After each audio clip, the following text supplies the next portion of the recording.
ફૂલ mouth rehabilitation એટલે કે સંપૂર્ણ મોંનું પુનર્વસન એ એક અત્યાધુનિક સારવાર છે, જેમાં આપણે દાંત જે મોઢામાં હોય છે તેનો આધાર લઈ અને તેનો ઉપયોગ કરી અને બાકીના જે દાંત નથી તેનો આપણે નાખવામાં આવે છે. તો આ પદ્ધતિમાં ઘણી વખત ઇમ્પ્લાન્ટ સાથે પણ થાય છે અને ઇમ્પ્લાન્ટ વગર પણ થાય છે. અમુક મર્યાદાને લઈ અને ઘણા કેસીસમાં જો ઇમ્પ્લાન્ટ નાખી નથી શકાતા તો તેવા કેસીસમાં આપણે ઇમ્પ્લાન્ટ વગર FMR કેસીસ કરતા હોય છે. નમસ્તે, હું છું doctor Dhaval Jani, Navdan dental laser and implant સેન્ટરમાંથી.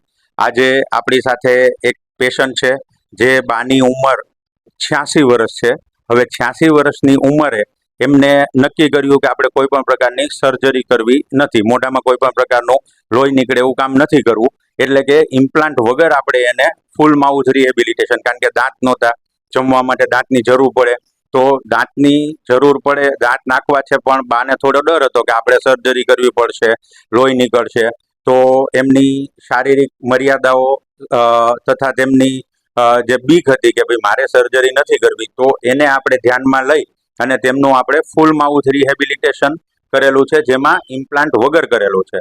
તો આવો આપણે બા સાથે તેમનો સારવાર દરમિયાનનો અનુભવ કેવો રહ્યો તે જાણીએ. કેમ છે બા? હા, સારું છે સાહેબ. ઓકે, હવે બા આપણે તમારી જે સારવાર કરી તો એમાં તમને શું બીક હતી અને અત્યારે કેવું છે? અત્યારે બહુ સારું છે. નવદંત હોસ્પિટલ ધવલભાઈ જાની પાસે મેં દાંતની સારવાર લીધી છે. મને લોહી નીકળ્યું નથી, મને કોઈ પીડા થઈ નથી. હું બીજાને ભલામણ કરીને મોકલીશ અને મને એને દાંત સરસ નવા નાખી દીધા છે અને ફિટ કરી દીધા છે. મારે કોઈ વાંધો નથી.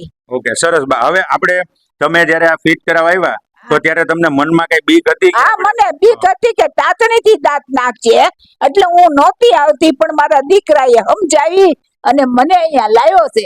ઓકે, હવે પછી તમને પાછું એવું હતું કે આપણે ઓપરેશન નથી કરવું ને એવું હતું, એટલે આપણે જે સારવાર કરી એમાં કઈ ઓપરેશન, કાપ કૂપ કે લોહી કે એવું કઈ? કાપ નથી નીકળ્યું, લોહી નથી નીકળ્યું. ઓકે, સરસ. અને બા આપણે આ સારવાર જે કરી હજી એમાં 3 દિવસ થયા છે, તો આ ફટાફટ કામ થયું, તો તમને કેવું લાગે છે? અત્યારે દાંત આવી ગયા છે મોઢામાં? હા, એટલે મને કાંઈ બીક નથી, મને આવ સારું છે.